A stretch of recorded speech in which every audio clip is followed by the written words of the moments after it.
Bienvenue sur ce nouveau tutoriel où je vais vous montrer comment perdre Wyrm en une petite heure de temps, version tabletop rapide. S'en suivra plus tard une vidéo où je vous montrerai comment pousser le niveau pour avoir un Wyrm encore plus classe sur la table.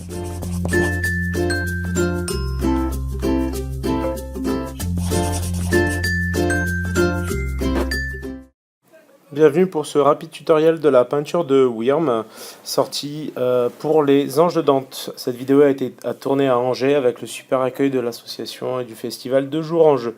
Dans un premier temps, je passe de façon assez épais sur une sous-couche noire ma couleur chair, Barbarian Flush de chez Army Painter, il me semble, de sorte à ce que je recouvre suffisamment le noir, mais pas totalement en fait. Je ne vais pas hésiter à jouer avec la transparence de la couleur chair pour revenir en fait passer une deuxième couche encore plus épaisse, mais focalisée sur les zones de lumière de la peau, à savoir les pecs, les épaules et tout ça. J'insiste jusqu'à avoir une couleur de peau qui me plaît sans être pour autant parfaite, mais ça me permet d'avoir une base avec déjà quelques petites notions de lumière.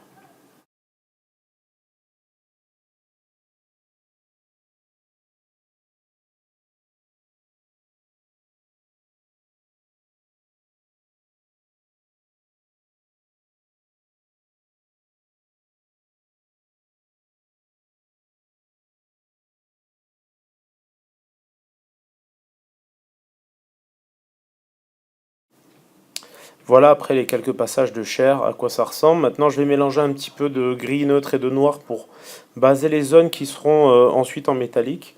Je rappelle que cette vidéo est là vraiment pour avoir un rendu rapide et efficace de la peinture de Wyrm. Le but étant d'avoir un résultat cohérent, à peu près 1 heure de peinture.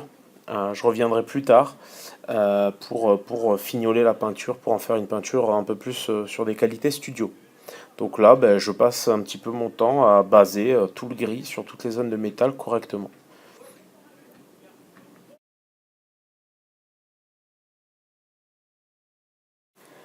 Une fois le non métallique basé, donc en gris relativement neutre, je vais passer avec un espèce de marron rouge de chez P3 dont j'ai oublié le nom, mais ça doit être un équivalent du Red Gore Games ou n'importe quel marron rouge fait l'affaire. Ça me permet de baser de la même manière que je l'ai fait sur la peau en y allant assez franchement sur le noir.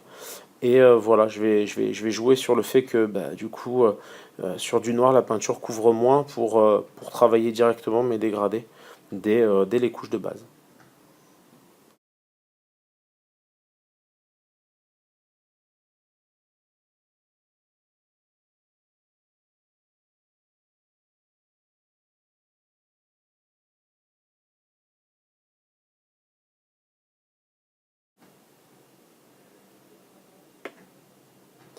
Une fois le rouge traité, je vais venir avec un gris neutre qui va être plus clair du coup que ma base pour venir éclaircir en tirant la peinture, en poussant, en traitant la peinture de la meilleure des manières pour que en gros ça me crée un début de dégradé sur mes zones de métal.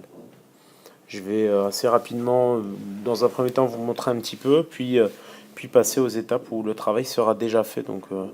Voilà, je vais zoomer un petit peu aussi par moment pour que vous puissiez voir au plus proche ce que ça donne quand je traite la peinture, que je la pousse, que je joue avec. Voilà.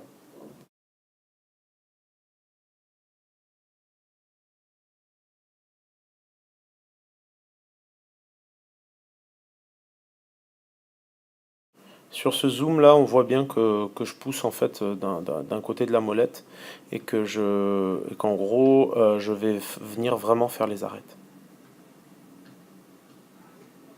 Ici, sur ces surfaces-là, comme sur sa garde, je vais vraiment rehausser de façon à ce que la lumière soit presque un trait.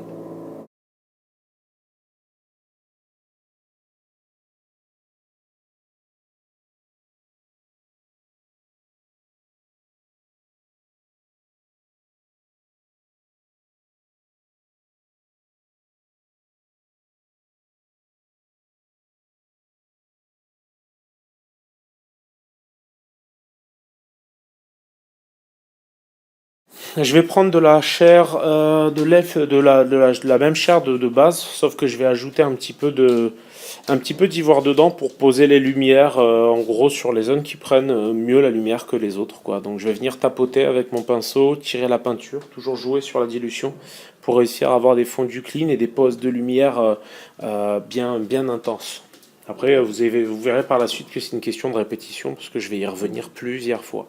Donc, vous inquiétez pas si vous voyez pas forcément bien, je reviendrai dessus et je vais faire pas mal d'allers-retours.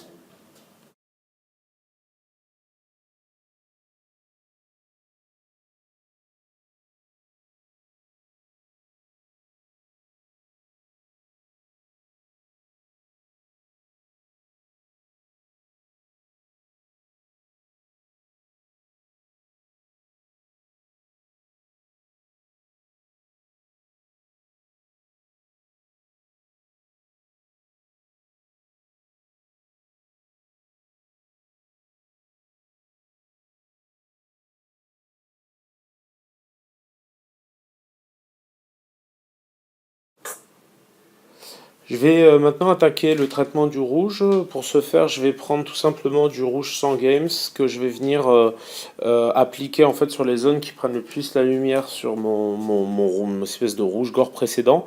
Le rouge est sur une peinture rapide. Je vais pas essayer de le contraster un max. Ça va vraiment être une couleur un peu secondaire. Donc je vais vraiment pousser mon rouge simplement pour créer en fait un dégradé. Le rouge n'est pas très couvrant comme couleur forcément, surtout sur une couleur sombre comme ça. Donc je vais en jouer pour avoir une zone propre, mais qui ressorte pas tant que ça.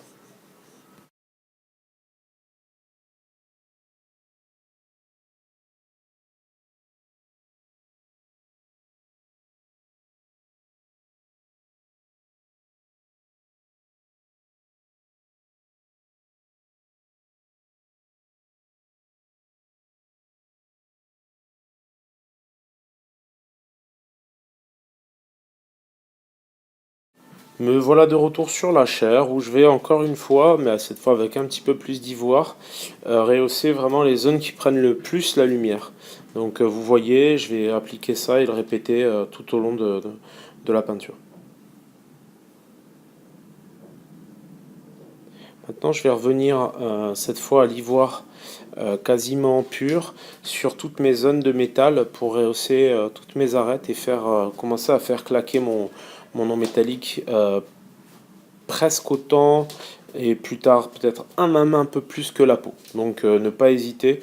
Là forcément il y a toujours des hésitations, on réfléchit toujours où on veut le poser, mais l'essentiel c'est toujours de bien rehausser les arêtes, de bien tirer la peinture pour avoir un résultat le plus clean, mais surtout le plus contrasté possible.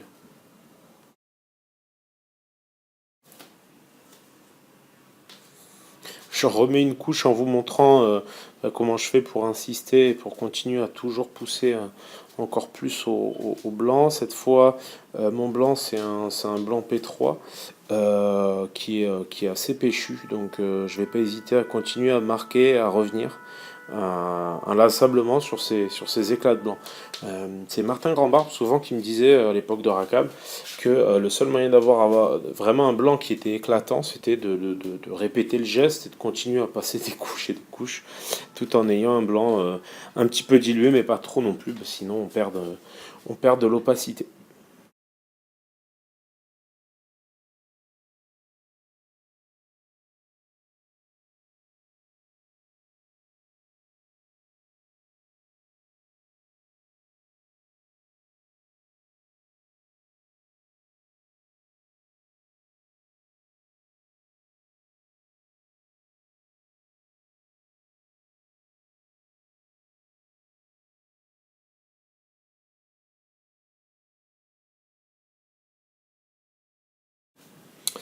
Une fois qu'on est bien revenu sur le blanc, je repasse encore une couche avec le rouge, toujours légèrement dilué mais pas trop non plus, et je viens frotter toujours pareil sur les zones qui prennent le plus la lumière en limitant petit à petit mes zones, le rouge étant pas très opaque encore une fois, ça va me permettre en fait d'avoir une intensité plus importante sur le rouge sans trop me prendre la tête.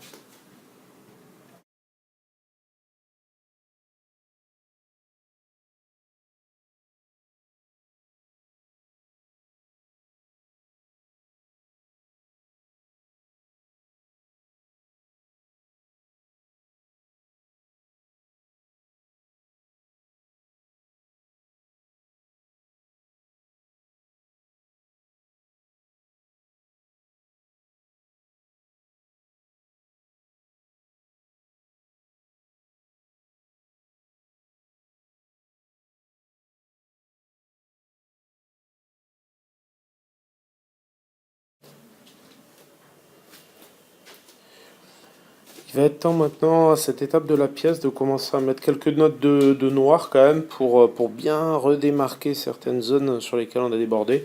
Je suis agréablement surpris parce que d'habitude j'utilise pas du tout de sous-couche noire, mais ce qui est intéressant c'est que du coup on aura moins besoin de rehausser tout ça, ça va nous permettre d'avoir un résultat rapide, beaucoup plus lisible et beaucoup plus facilement que sur du blanc où il faut forcément faire beaucoup plus de lining et repasser un peu sur toutes les zones de la pièce.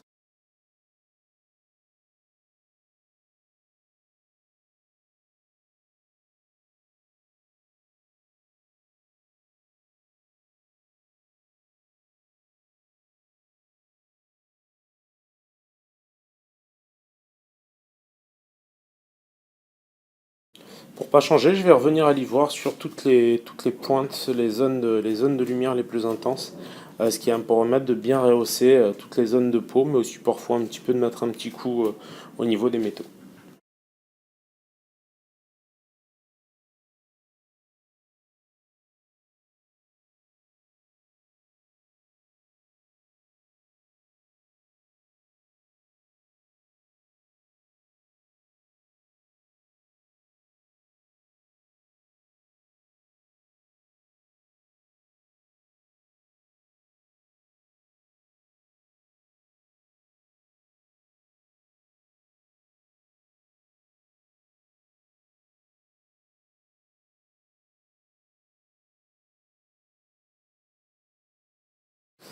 Je vais encore revenir avec toujours mon rouge pour continuer à marquer un petit peu mes zones de lumière. Ça me permettra d'avoir un rouge intense. Vous marquerez que je laisse toujours une petite étape sur du métal ou sur de la peau entre deux passages. Ça me permet de voir et de constater un petit peu l'opacité et le contraste de mon rouge entre deux petits coups.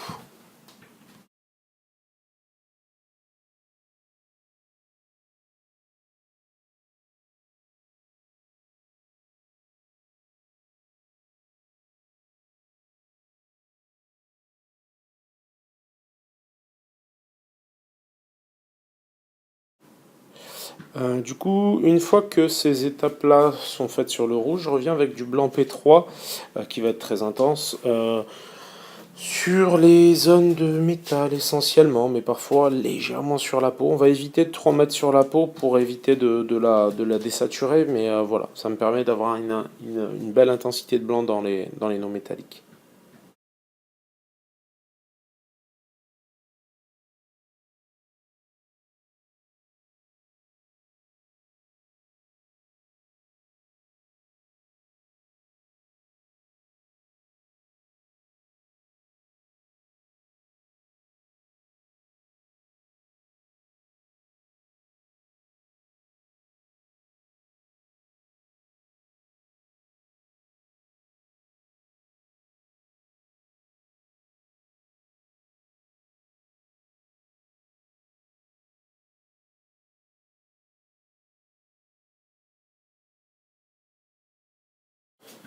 On va arriver tranquillement au bout de cette petite peinture rapide, donc je vais commencer à rehausser le socle aussi directement avec du blanc pour commencer à lui donner un peu de volume. On va pas vraiment s'attarder sur la peinture du socle et tout ça, qu'on reverra sur la prochaine vidéo, euh, celle où, euh, celle où en fait on poussera le vis sur la peinture pour avoir un Wyrm en version un peu studio sur la base de cette peinture-là que vous avez pu un petit peu voir tout du long.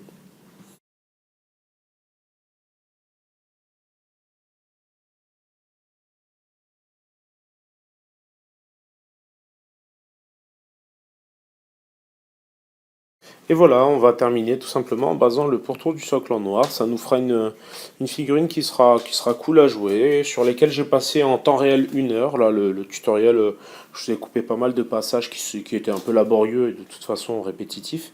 Mais en tout et pour tout, ça a duré 1 heure. C'était un excellent moment passé en compagnie de pas mal de gars de l'assaut d'Angers, dont j'ai oublié le nom malheureusement, qui étaient des crèmes. Et du coup, on espère y retourner très bientôt. Voilà pour ce rapide tutoriel sur Wyrm. Je vous donne rendez-vous très bientôt pour d'autres sessions. N'hésitez pas à vous précipiter sur le site d'Eden pour promouvoir, pour acheter un petit peu de figurines de ce petit jeu d'escarmouche français. Et puis au plaisir pour une nouvelle vidéo. À bientôt!